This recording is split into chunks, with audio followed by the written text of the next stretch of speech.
ဒေါက်တာမောင်စောသည်တမိုင်းပါမောက္ခတဦးအဖြစ်မြန်မာပြည်အနှံ့ပျောက်ကွယ်လူနီးပါးဖြစ်နေသောရှေးဟောင်းကျေးရွာများကိုသုတေသနပြုလျက်ရှိသည်သူ၏နောက်ဆုံးခရီးစဉ်မှာကချင်ပြည်နယ်အတွင်းပိုင်းမြန်မာတရုတ်နယ်စပ်နှင့်မိုင်ပေါင်း200ခန့်ဝေးသည့်မြင်းတော်မြို့စီသို့ဖြစ်သည်ဤမြို့ငယ်လေးကိုဒေသခံများက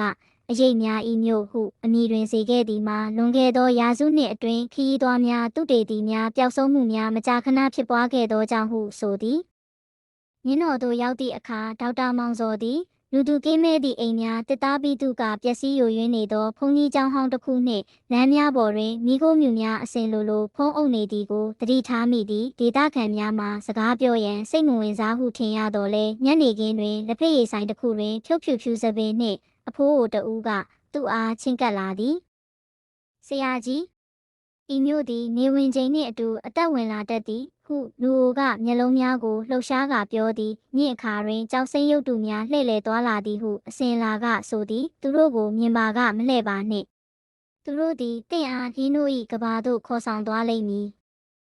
နနက်စောစောတွင်ဒေါက်တာသည်မြို့အပြင်ဘက်ခြုံနယ်များဖုံးလွှမ်းနေသောဖျားပြက်ဟောင်းတစ်ခုသို့လမ်းလျှောက်ထွက်ခဲ့သည်ထိုနေရာတွင်စိမ့်ပြရောင်ကြောက်စိမ့်ဖြင့်ထွင်းထုထားသောနတ်ရုပ်တုများကိုတွေ့ရှိခဲ့သည်ထိုရုပ်တုများမှာလူသားမျက်နှာနှင့်တူတော်လဲလက်သေးများမှာချွန်ထက်ပြီးမျက်လုံးများမှာပလဲလုံးကဲ့သို့အဖြူရောင်တောက်နေသည်ရုတ်တရက်လေတိုးတန်ကဲ့သို့သောအတန်များကြားလိုက်ရသည်နောက်ကျောတစ်လျှောက်အေးဆက်သောလေတိုက်ခတ်မှုကိုခံစားရပြီးရုပ်တုများ၏ဦးခေါင်းများသူ့ဘက်သို့တဖြည်းဖြည်းလှည့်လာသည်။အိုးမြင်လိုက်ရသည်။ညနက်ပိုင်းဒေါက်တာမောင်စောသည်အိတ်မပျော်ဘဲသတင်းပေါက်မှအပြင်ကိုစောင့်ကြည့်နေစဉ်မြို့လယ်ရှိစီးကုံဟောင်းမှစောင်းတီးတန်နှင့်အတူလူအများတီဆိုတန်များကြားလာရသည်။သို့သောမီးရှို့ထားသည့်မီးတိုင်များအလင်း၌လူပုံရိပ်များအစားကြောက်စိမ့်ရုပ်တုများဝိုင်းရံနေသည်ကိုတွေ့မြင်လိုက်ရသည်။သူတို့၏တခြင်းသည်လှိုင်းထဲမှပေါ်ထွက်လာသည့်မြမတန်စင်မဟုတ်ကဘာမြေအောက်မှပြန်လဲတွန်းကန်ထွက်လာသည့်အတန်ကဲ့သို့ခြောက်လန့်သည်